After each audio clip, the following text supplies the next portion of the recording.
بسم الله الرحمن الرحيم.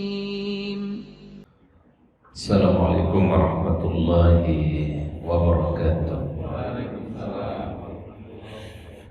الحمد لله رب العالمين، نحمده ونستعينه ونستغفره ونعوذ بالله من شرور أنفسنا ومن سيئات أعمالنا، من يهده الله فلا مضل له ومن يضلل فلا هادي له. أشهد أن لا إله إلا الله وحده لا شريك له، وأشهد أن محمدا عبده ورسوله لا نبي ولا رسول بعده. اللهم صل وسلم وبارك على هذا النبي الكريم، نبينا محمد بن عبد الله وعلى آله وأصحابه ومن والاه، أما بعد. Subhanallah walhamdulillah wa la ilaha illallah wallahu akbar wa la hawla wa la quwwata illa billahil aliyyil azim. Subhanallah bihamdihi adada khalqihi wa ridha nafsihi wa zinata arshihi wa midada kalimatihi. Allahumma anta rabbi la ilaha illa anta khalaqtani wa ana abduka wa ana ala ahdika wa wa'dika mastata'tu. A'udzu bika min syarri ma sana'tu, abu'u laka bi ni'matika 'alayya wa abu'u bi dhanbi faghfir li fa innahu la yaghfiru dzunuba illa anta. Hadirin jamaah i'tikaf yang dirahmati dan dimuliakan oleh Allah Subhanahu wa taala. Alhamdulillah, puji dan syukur mari senantiasa kita panjatkan kepada Allah Subhanahu wa taala di kesempatan malam hari ini, di malam yang ke-29 di bulan Ramadan. Kita masih diberikan kesehatan, kita masih diberikan waktu untuk terus menambah amal-amal kebaikan kita, menambah bekal kita yang tentunya menjadi persiapan terbaik kita menuju Allah Subhanahu wa taala. Wa tazawwadu fa inna khairaz zadi taqwa. Jadi ada satu perintah Allah Ta'ala untuk kita selalu mempersiapkan bekal. Tentu persiapan bekal itu ada karena perjalanan jauh. Jadi Al-Quran mengingatkan kita perjalanan dunia menuju akhirat itu sangat jauh sekali, sangat panjang sekali. Maka Allah Ta'ala ingatkan wa tazawwadu. Orang yang bepergian jauh itu yang paling dibutuhkan apa? Bekal, ya. Wa khairaz zadi taqwa, ya. Dan sebaik-baik bekal itu adalah ketakwaan kepada Allah Subhanahu wa taala. Iman dan amal soleh kita inilah yang menjadi bekal kita yang paling utama untuk perjalanan kita yang sangat panjang kelak. Salawat dan salam mari kita sampaikan kepada uswah hasanah kita, teladan kita yang mulia, Nabi Muhammad sallallahu alaihi wasallam. Mudah-mudahan salawat dan salam kita untuk beliau kelak pada yaumul akhir kita semua mendapatkan syafaatul uzma. Allahumma salli wa sallim ala nabiyyina Muhammad. Hadirin yang dirahmati dan dimuliakan oleh Allah Ta'ala, pada malam hari ini tema kajian i'tikaf kita, karena memang ini momentum sudah di penghujung Ramadan, kita akan membahas mengenai 3 tanda amal diterima oleh Allah Subhanahu wa taala, ya, menurut Al-Qur'an dan juga hadis Rasulullah sallallahu alaihi wasallam. Kita awali terlebih dahulu, silakan kita buka Al-Quran surah yang kedua, yaitu surah Al-Baqarah ayat 127 sampai ayat 132, ya. Silakan kita buka Al-Quran surah yang adalah Al-Baqarah, surah yang kedua pada ayat 127 sampai 132. Silakan kita buka Al-Quran sekali lagi. Surahnya tadi surah apa? Ya, surah Al-Baqarah, ya, surah yang kedua pada ayat 127 sampai 132. A'udzu billahi minasy syaithanir rajim. Wa idh yarfa'u Ibrahimul qawa'ida minal baiti wa Ismail Rabbana taqabbal minna innaka antas sami'ul alim. Imam Ibnu Katsir di dalam kitab Qasasul Anbiya, ya, kitab yang sangat lengkap ini para jamaah, disebut oleh para ulama dengan sebutan Qasasul Anbiya, kisah para nabi dan rasul.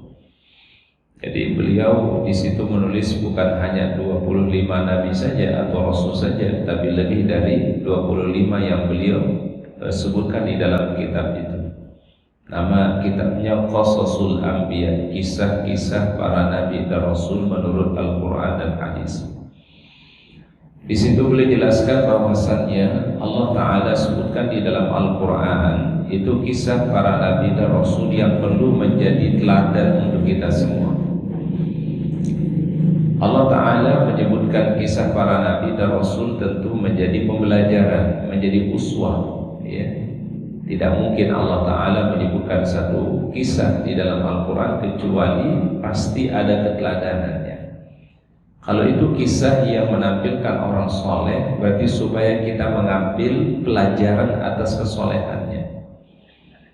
Kalau di situ ada kisah orang-orang yang tidak baik, itu ada juga hikmahnya supaya kita menghindari apa yang menjadi karakter yang tidak baik, kemudian Allah Ta'ala murka kepadanya.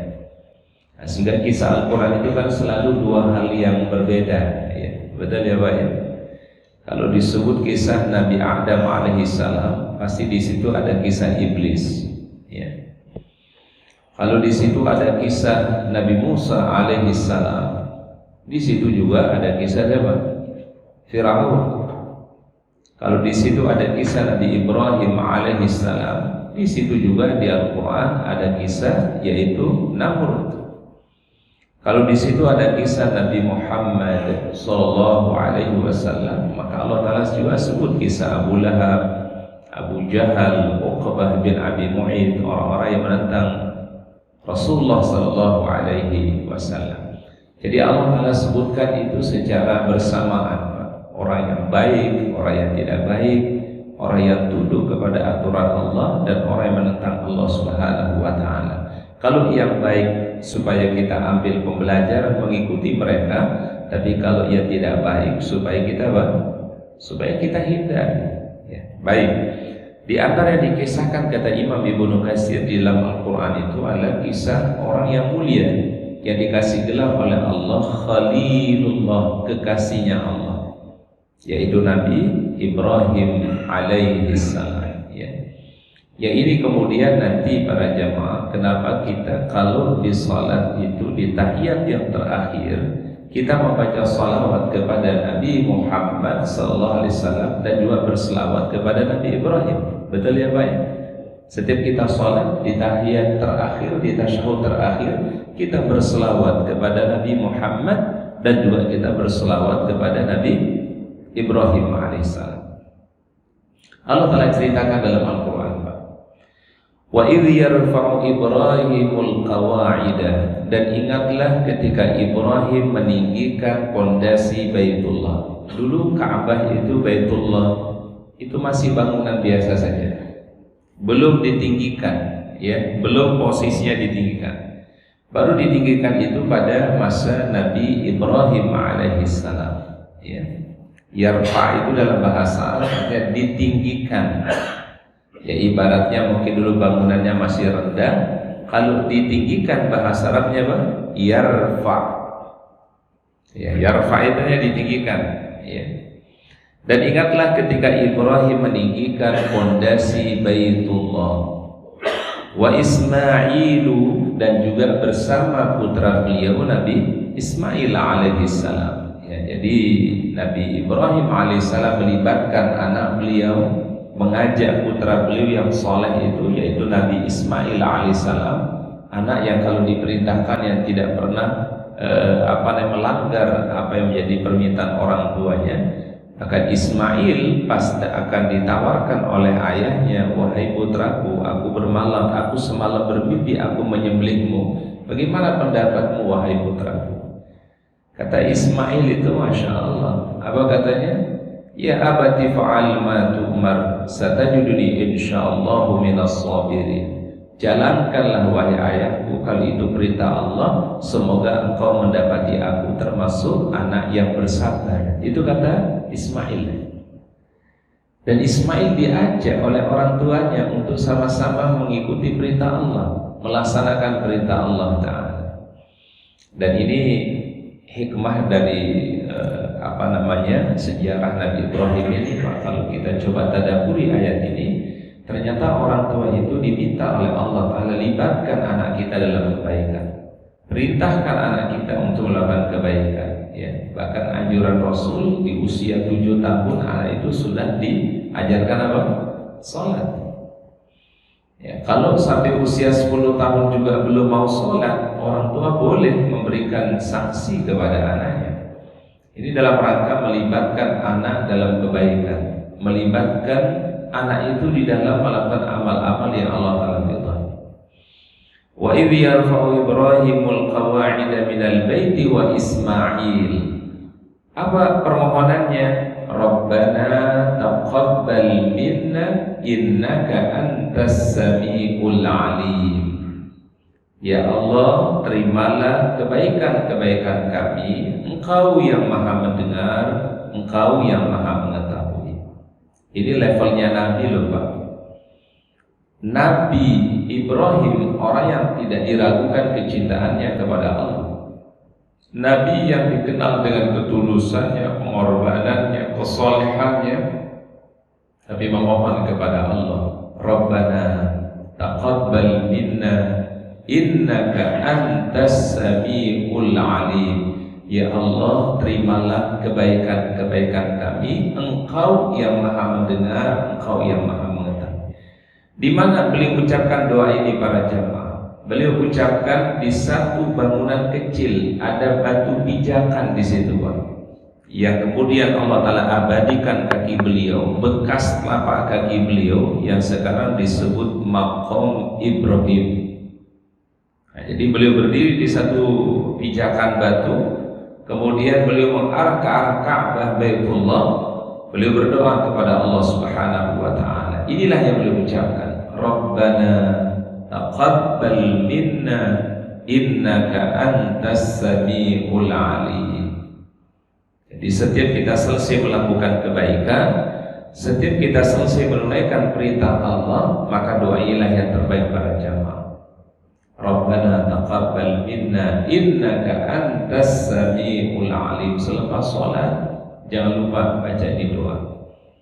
Setelah kita baca Quran, tilawah Quran, jangan lupa ini kita baca di doa. Setiap kita selesai melakukan kebaikan, kata para ulama, ini doa menjadi doa yang terbaik yang diajarkan oleh Allah Ta'ala di dalam Al-Quran melalui lisannya Nabi Ibrahim alaihissalam. Nah, ini permohonan beliau yang pertama yang beliau baca tadi mana? Di Maqam Ibrahim, ya, sembari beliau menghadap ke Ka'bah Baitullah. Kemudian beliau berdoa lagi, Rabbana waj'alna muslimaini laka wa min dzurriyyatina ummatan muslimatan lak. Ya Allah, jadikanlah kami orang yang berserah diri kepadamu, dan juga jadikan keturunan kami, anak keturunan kami, ummatan muslimatan lak, umat yang senantiasa berserah diri kepadamu ya Allah.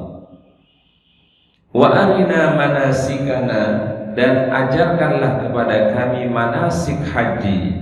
Wa tuba alaina, dan terimalah taubat kami ya Allah. Innaka antat tawwabur rahim, Engkau yang maha beriman taubat dan juga yang maha kasih sayang. Masya Allah. Ini doanya yang kedua Nabi Ibrahim. Ya Allah, jadikanlah kami orang yang selalu berserah diri kepadamu ya Allah. Berserah diri itu dalam Islam atau dalam agama disebut dengan aslama yuslimu islaman. Makanya orang yang berserah diri bahasa Arabnya muslim, ya Pak ya. Jadi Nabi Ibrahim menyebut atau berdoa kepada Allah supaya menjadi pribadi yang selalu berserah diri kepada Allah, ya. Kemudian beliau meminta kepada Allah supaya tetap istiqomah dalam kebaikan. Jadi Islam itu artinya adalah berserah diri dengan perintah Allah. Kalau Allah telah perintahkan kebaikan, maka dia katakan sami'na wa ata'na. Itulah disebut dengan al-Islam. Jadi Islam berserah diri maknanya adalah berserah diri kepada Allah, ridha terhadap perintah Allah Subhanahu wa taala. Nah, sehingga para ulama mengatakan ya, syariatnya Nabi Ibrahim alaihissalam itu Islam. Ya. Islam dalam arti kata apa? Tauhid kepada Allah dan juga tunduk serta patuh terhadap aturan Allah Subhanahu wa taala, maka disebut Islam. Orangnya disebut dengan Muslim. Maka Nabi Ibrahim menyebut umatnya sebagai apa? Huwa sammakumul muslimin. Dia Allah yang memberikan nama untuk kalian sebagai orang-orang Muslim. Berarti kalau kita tanya atau ditanya bahwasannya Nabi Ibrahim apa agamanya, Pak? Islam. Maka Ibrahimu Yahudiyan wala Nasraniyan, firman Allah, Ibrahim itu bukan agamanya Yahudi, bukan agamanya Nasrani, walakin kana hanifan musliman.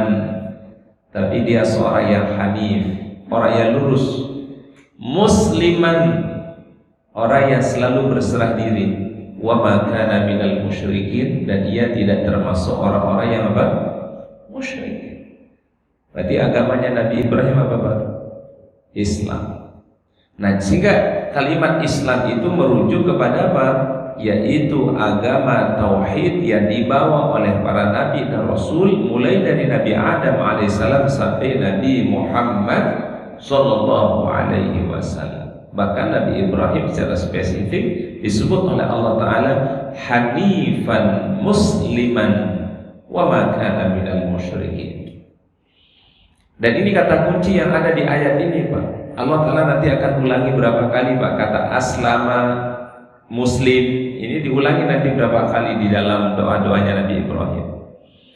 Wa arina manasikana, dan ajarkan kepada kami tata cara manasik. Nabi Ibrahim alaihissalam diajarkan oleh Allah Ta'ala ya, melalui para malaikat tata cara ibadah haji. Di mana diajarkan beliau? Diajarkan di lokasi yang sekarang disebut dengan Arafah. Ya. Kalau kita umroh biasanya sukanya diceritakan Arafah itu apa, Pak? Pak, kalau kita umroh nih haji, ya, kemudian mau tawaf di Mekah sana, ya, suka menceritakan kalau di Arafah ada apa? Pertemuan Adam dan Hawa. Itu ya, Pak ya? Itu sering kita dengar itu cerita itu. Ternyata Arafah itu bukan hanya sekedar pertemuan Adam dan Hawa ya. Itu betul memang pertemuan Adam dan Hawa, tapi ada lagi peristiwa sebenarnya. Ini jarang diungkapkan ya. Salah satu hal yang disebutkan dalam hadis sahih, riwayat yang sahih, bahwasannya Nabi Ibrahim diajarkan manasik haji oleh Allah Ta'ala melalui para malaikatnya, itu terjadi di Arafah. Makanya Nabi Ibrahim ketika selesai diajarkan manasik, apa kata Nabi Ibrahim? Araftu ya. Araftu itu artinya aku sekarang tahu tata cara manasik. Makanya lokasinya disebut dengan Arafah. Disebut dengan apa, Pak? Arafah. Arafah itu kira-kira apa artinya, Pak? Arafah mengetahui, ma'rifat. Kalau kita pernah dengar kata ma'rifatullah, ma'rifatul Rasul, ma'rifatul Islam. Ma'rifat itu dia mengetahui, mengenal. Dari yang tadi tidak tahu menjadi tahu, namanya Arafah. Dari yang tadinya tidak paham menjadi paham, namanya apa, Pak? Arafah. Dari yang tidak mengerti menjadi mengerti, itu namanya Arafah, Pak. Makanya Nabi Ibrahim mengatakan araftu, oh sekarang baru saya tahu. Dan ingat, Allah lah yang mengajarkan kita semua tentang ilmu itu, Pak. Wa 'allama Adamal asma'a kullaha. Allah yang mengajarkan kepada Adam nama-nama benda. Ya. Saat itu kan Allah Ta'ala ingin menunjukkan kelebihannya Adam, Pak, daripada para malaikat. Apa sih kelebihannya Adam daripada malaikat? Allah Ta'ala ajarkan itu nama-nama benda. Wa 'allama Adama al-asma'a kullaha. Kemudian setelah itu Allah Ta'ala tawarkan kepada para malaikat. Ditanya pada malaikat, coba sebutin nama benda ini, nama benda ini, nama benda ini. Nggak ngerti dia, Pak. Ya, Pak, nggak paham itu para malaikat. Mereka mengakui kemudian kelebihan daripada Adam alaihissalam. Apa kata malaikat? Qalu subhanaka la ilma lana illa ma 'allamtana. Ya Allah, Maha suci Engkau, tidak ada ilmu bagi kami kecuali apa yang Kau ajarkan kepada kami. Berarti orang itu mulia karena apa, Pak? Nabi Adam itu mulia dibandingkan para malaikat karena apanya, Pak? Ilmunya. Kalau masalah kesolehan, malaikat nggak ada tandingannya, Pak. Betul, Pak? Kalau masalah kesolehan, kira-kira ada nggak yang bisa ngalahkan ibadahnya para malaikat? Ada nggak? Nggak ada, Pak. Malaikat itu, Pak, kalau sudah tasbih itu nggak putus-putus, Pak. Subhanallah walhamdulillah wa la ilaha illallah wallahu akbar subhanallah bihamdihi subhanallahil azim. Gak putus-putusnya. Kalau malaikat itu bersujud, Pak, gak berhenti-berhenti bersujud, Pak.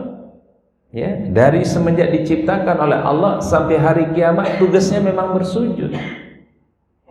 Ya, Pak, ya. Kalau kita makan terkadang zikir, terkadang lupa.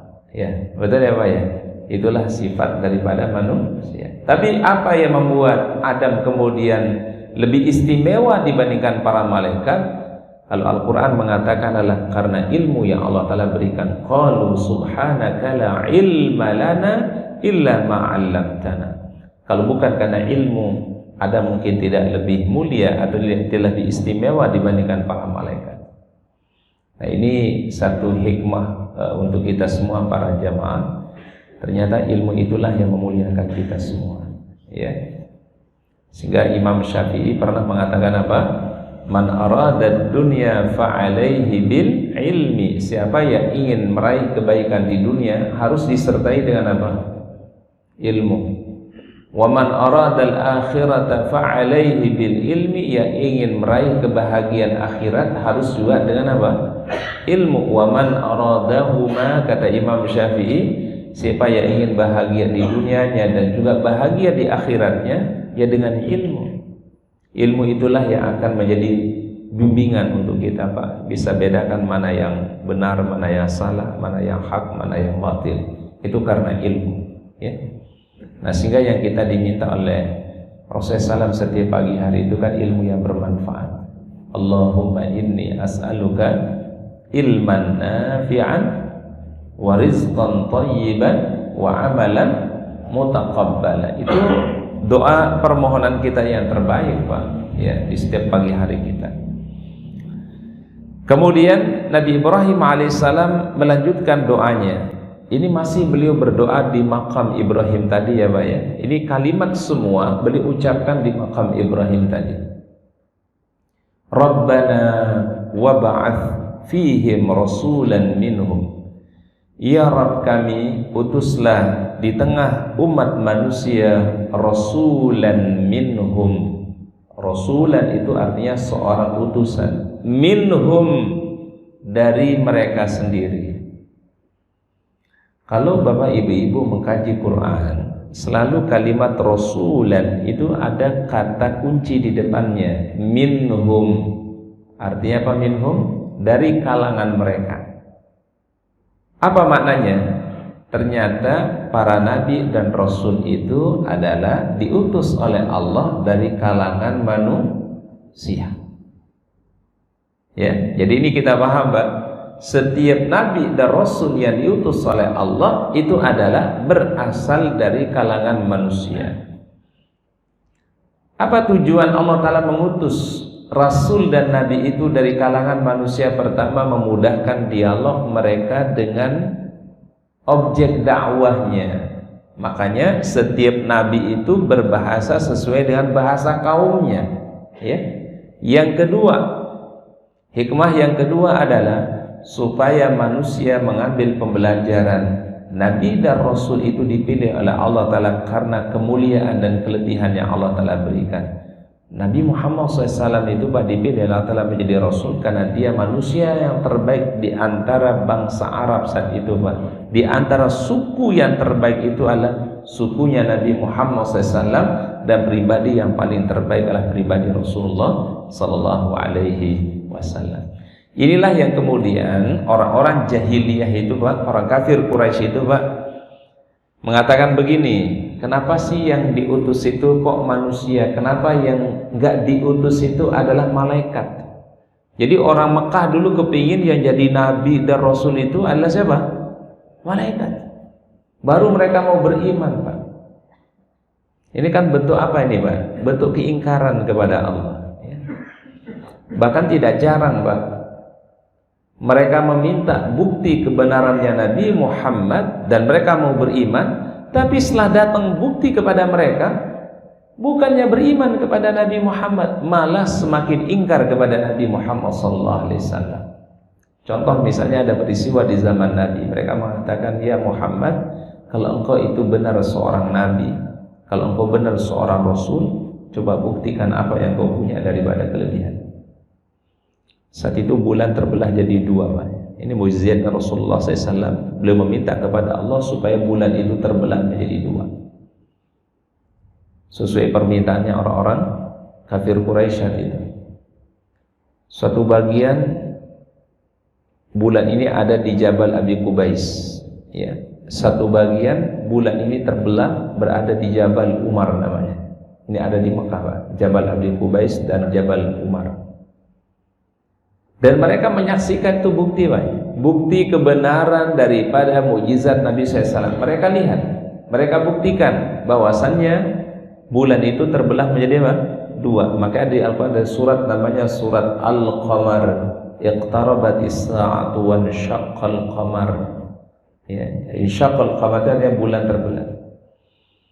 Apa yang terjadi pada mereka setelah mereka melihat bukti kebenaran Nabi SAW? Mereka mengatakan, innahu sahirun, ini Muhammad kita disihir sama dia.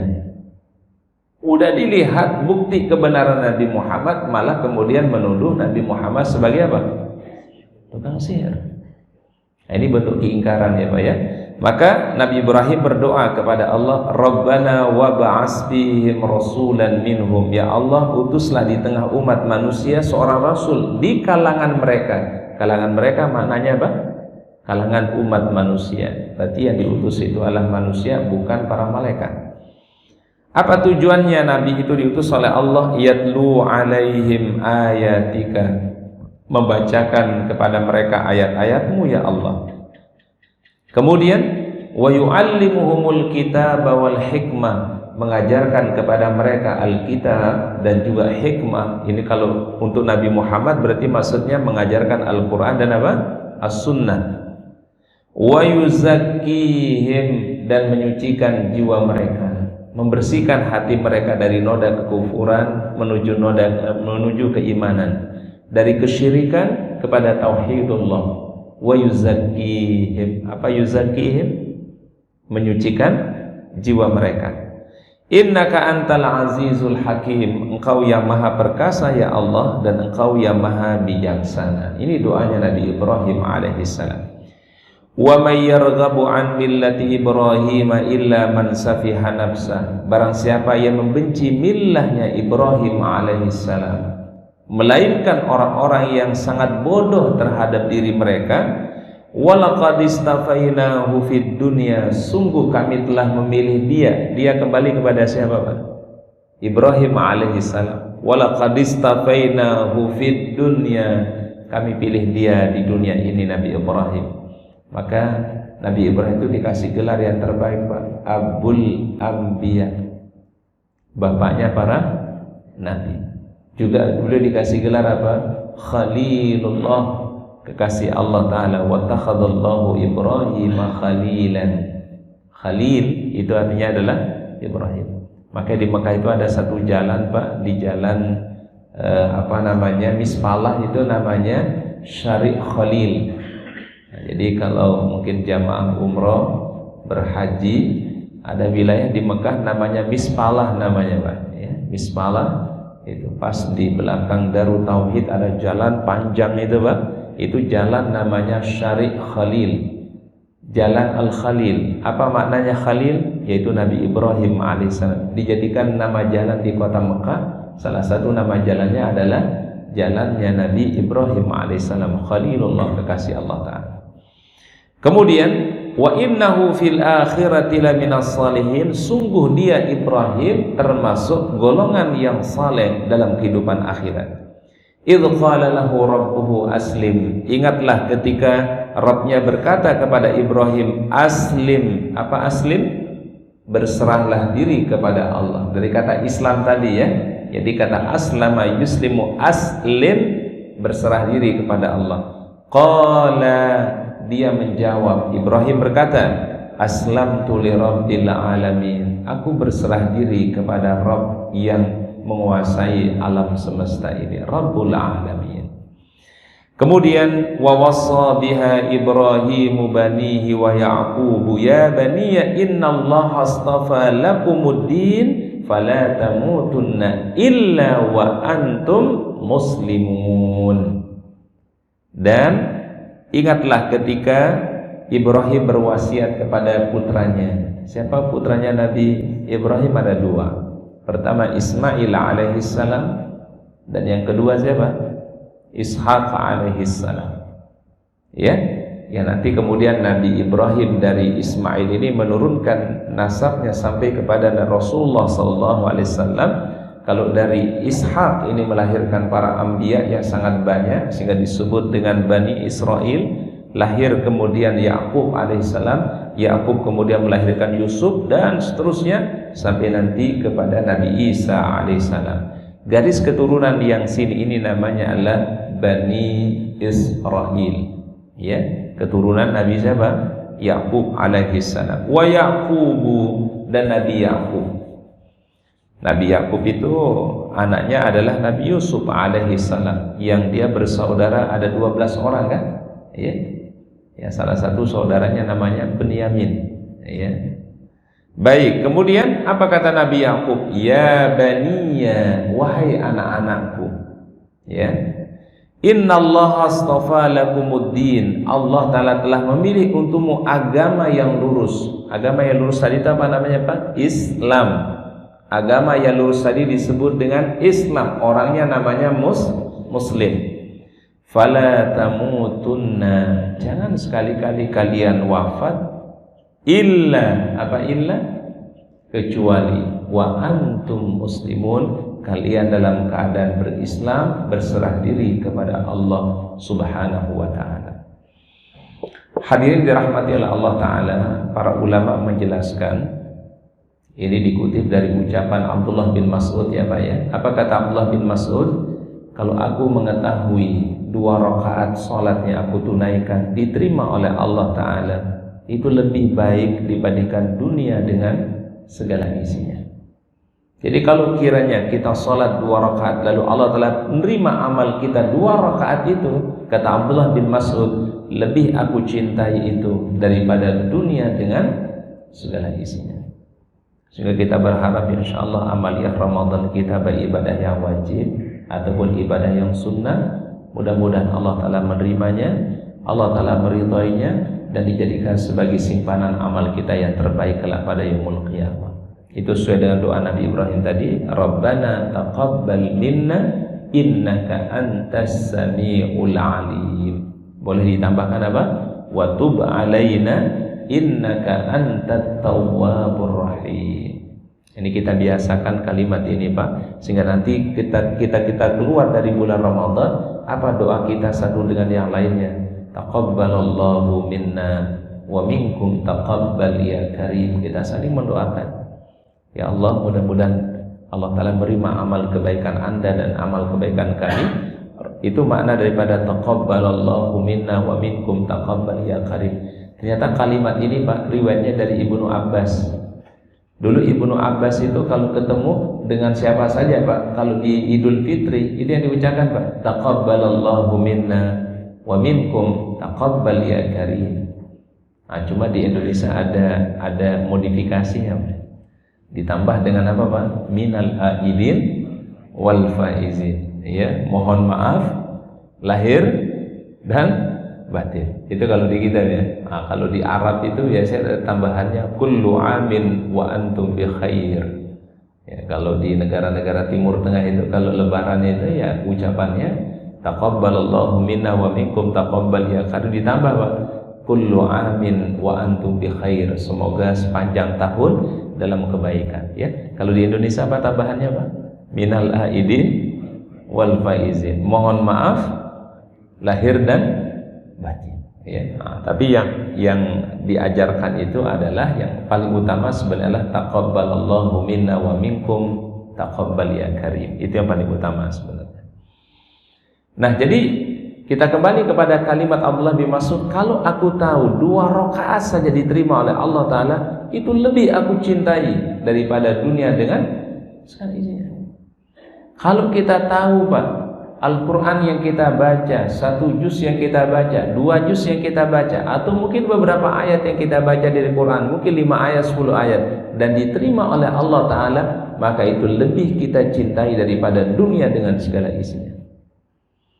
Kalau kita tahu Pak, kalau sekiranya sedekah yang kita keluarkan, sekecil apapun nominalnya, sesederhana apapun nominalnya, kalau itu diterima oleh Allah Ta'ala, lebih baik dibandingkan dunia dengan segala isinya Pak.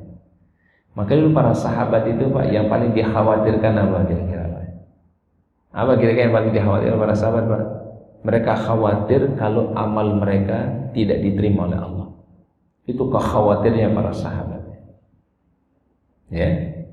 Dan mereka selalu berharap, ya Allah terimalah amal kami, ya Allah terimalah kebaikan kami. Padahal levelnya para sahabat Pak, yang kita tidak ragu kesolehannya, tidak ragu keimanannya, tapi masih khawatir dan takut kalau amal mereka Pak tidak diterima oleh Allah Ta'ala.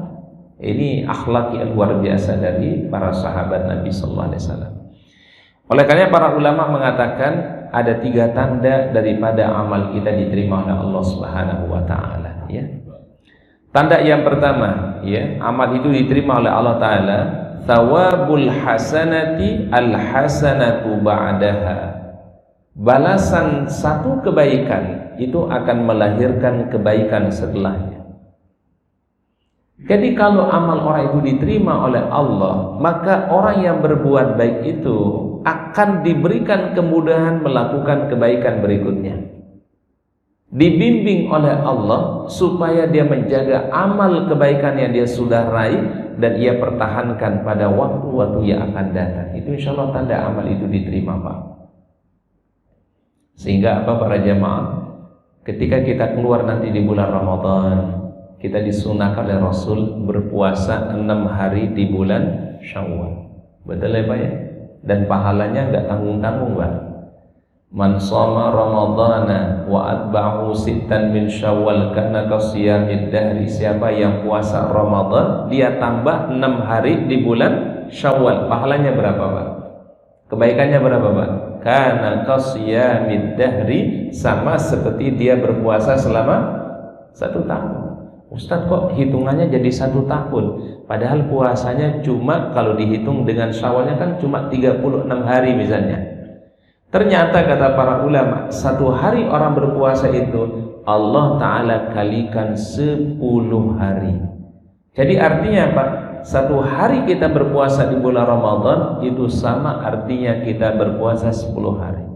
Kalau 30 hari kita berpuasa atau sebulan kita berpuasa, maka berarti orang itu sudah berpuasa selama 10 bulan. Ya Pak ya? Sudah 10 bulan dia puasa. Dia tambah 6 hari di bulan Syawal. 6 hari berarti berapa bulan jadinya Pak? 2 bulan. Berarti 10 bulan ditambah 2 bulan, maka lengkap menjadi 12 bulan. Karena qasiyamid dahri, seperti dia berpuasa selama setahun penuh. Makanya tidak ada dalam Islam itu Pak puasa wisol itu enggak ada. Puasa wisol tahu Pak puasa wisol? puasa yang sepanjang tahun itu ternyata nggak boleh, dilarang oleh Rasulullah SAW. Kalau ada orang yang sangat rajin puasa itu Pak ya, tidak boleh melebihi dari puasanya Nabi Daud alaihissalam, sehari berpuasa sehari apa? Tidak. Nah jadi amal yang diterima oleh Allah itu amal yang berkelanjutan, berkesinambungan. Kebaikan akan melahirkan kebaikan berikutnya. Sama halnya Pak, keburukan juga akan melahirkan keburukan yang lain. Maka ini bahayanya, kata Imam Al-Qayyim Al-Jauzi, kalau orang berbuat dosa, kemaksiatan, maka akan melakukan kemaksiatan yang lain, dosa yang lain. Ya. Contoh sederhana Pak, kalau ada orang yang membunuh, atau mohon maaf, kalau ada orang yang minum khamr, kira-kira orang minum khamr itu sebatas dia berbuat dosa minum khamr saja nggak Pak? Apa kira-kira yang bisa terjadi Pak? Orang kalau sudah dalam keadaan minum khamr, dalam keadaan mabuk, apa yang akan terjadi? Pertama, bisa mungkin membunuh orang.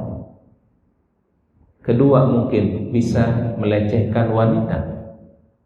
Mungkin bisa saja dia mengganggu kenyamanan orang lain karena dia dalam keadaan apa Pak?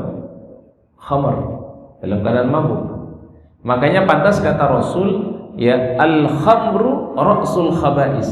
Khamr itu pangkal segala keburukan. Jadi orang kalau berbuat dosa, kata Imam Al-Qayyim Al-Jauzi, maka dia akan juga melakukan dosa-dosa yang lain. Demikian juga kebaikan, siapa yang melakukan kebaikan, dia pun juga akan melakukan kebaikan-kebaikan yang lain. Nah, ini tanda yang pertama kata para ulama. Tanda yang kedua amal itu diterima oleh Allah Ta'ala, istisgharul amali fi qalbihi. Di dalam hatinya, di dalam jiwanya, dia melihat amalnya, dia rasakan amalnya masih sedikit atau masih minim. Jadi walaupun kita sudah tunaikan ibadah wajib, tunaikan ibadah sunnah, mungkin amal kita sudah kita maksimalkan, akhlaknya kata para ulama, kita bayangkan kalau amal kita masih sedikit. Jangan kita merasa amal kita sudah banyak, amal kita sudah bergunung-gunung, yang kemudian Muhammad orang jadi akan menyepelekan. Betul ya Pak ya? Tapi kalau dia merasa amalnya masih sedikit, amalnya masih minim, apa yang terjadi kira-kira Pak? Dia akan terus menambah kebaikannya. Dan ini Masya Allah diajarkan oleh sahabat Rasulullah, namanya Abu Hurairah. Ya, kalau kita baca hadis itu kan namanya sering disebut siapa Pak? Abu Hurairah. Abu Hurairah diceritakan dalam riwayat itu Pak, ketika beliau mau wafat, menjelang wafat beliau dalam kondisi sakit berat, didatengin oleh para sahabat Pak, dihibur, dikasih motivasi gitu Pak ya. Orang kalau dihibur biasanya adalah bahagia ya Pak ya, senang gitu Pak ya, kasih motivasi. Tapi justru Abu Hurairah ketika didatangi oleh para sahabat dan dihibur, beliau malah menangis. Ya, menangis beliau. Inilah yang kemudian membuat para sahabat itu heran gitu. Kenapa Anda menangis wahai Abu Hurairah? Padahal Anda sahabat yang terbaik, engkau penghafal hadis yang terbanyak dari kalangan sahabat. Bahkan Abu Hurairah itu Pak punya 3 amalan yang tidak pernah dia tinggalkan. Setelah diwasiatkan oleh Rasul, tidak pernah dia tinggalkan. Salat witir sebelum tidur, puasa ayyamul bid 3 hari, dan juga salat duha 2 rakaat. Tidak pernah dia tinggalkan.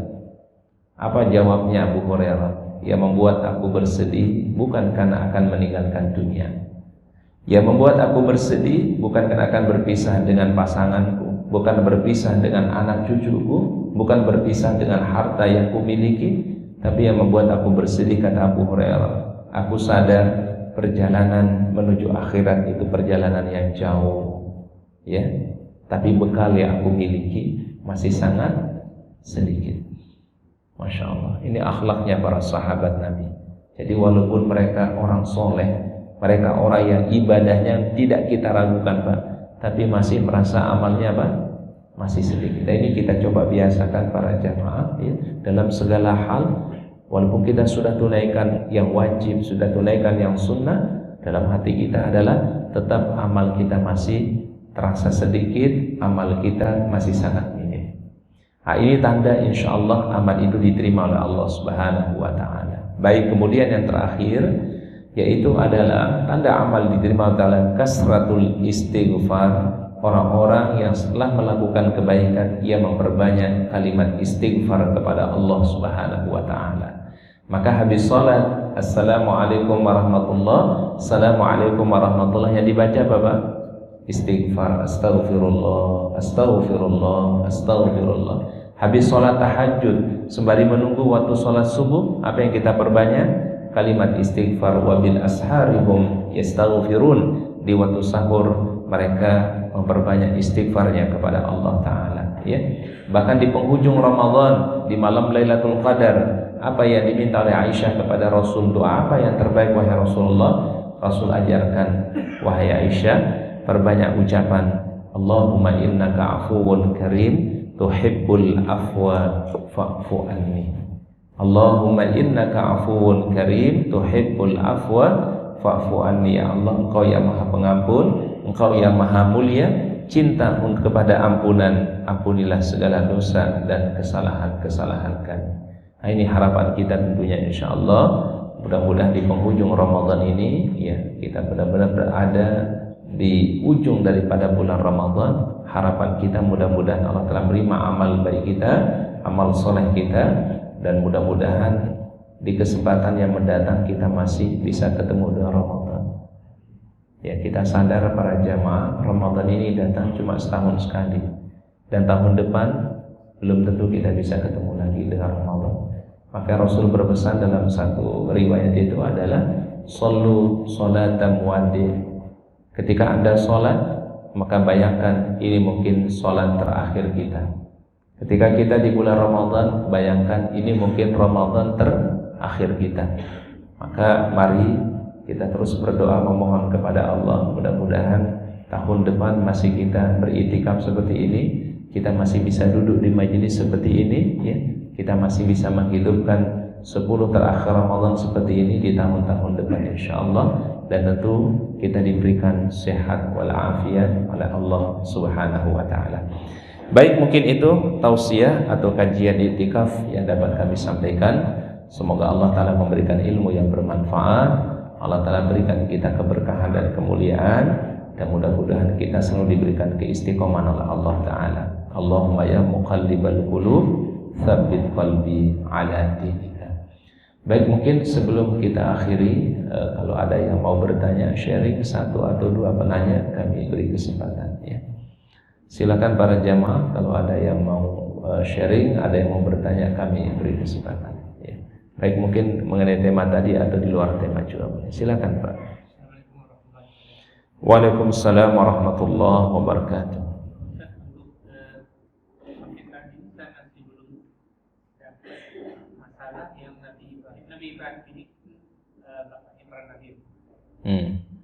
Namun saya belum dapat cerita bagaimana cara beliau mendidik anaknya, sedangkan beliau meninggalkan anaknya masih bayi. Nah, itu bagaimana caranya dia bisa anaknya itu bisa jadi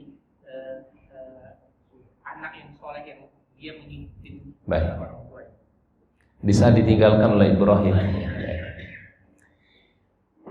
Wallahu a'lam bishawab. Para ahli sejarah mengatakan begini, kalau ingin menjadikan anak itu soleh, siapkan juga adalah istri yang solehah.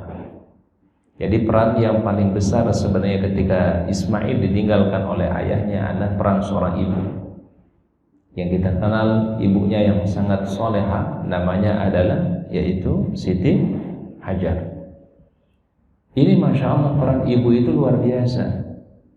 Makanya dalam keluarga itu, pendidikan itu harus seimbang antara pendidikan yang didapatkan anak dari ayahnya, tapi juga pendidikan yang didapatkan dari ibunya. Dan interaksi seorang ibu itu lebih banyak biasanya dengan dengan anak, betul enggak?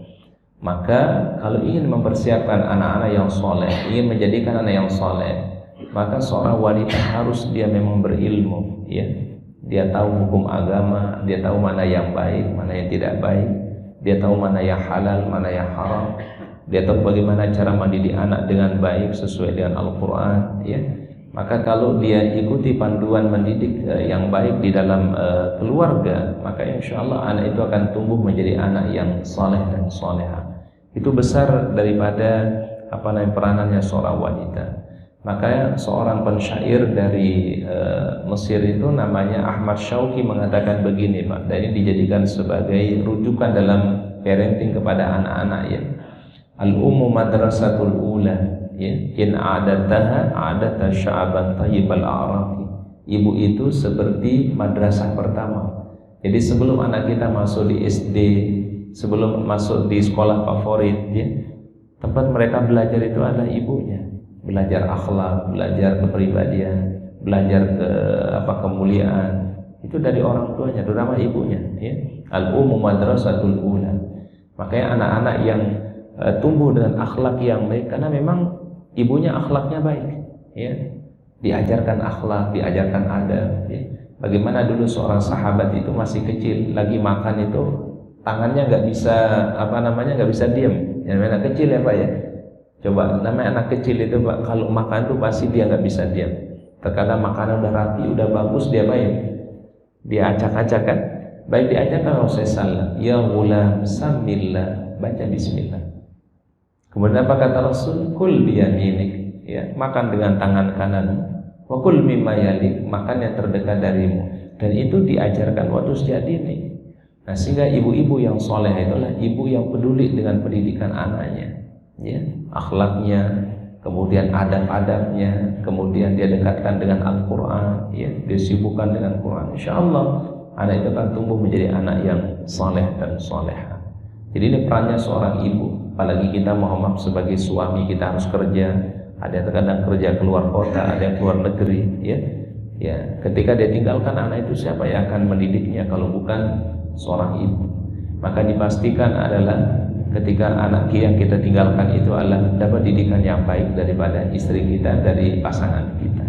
Nah, itu peran pentingnya sebenarnya seorang istri di situ, ya.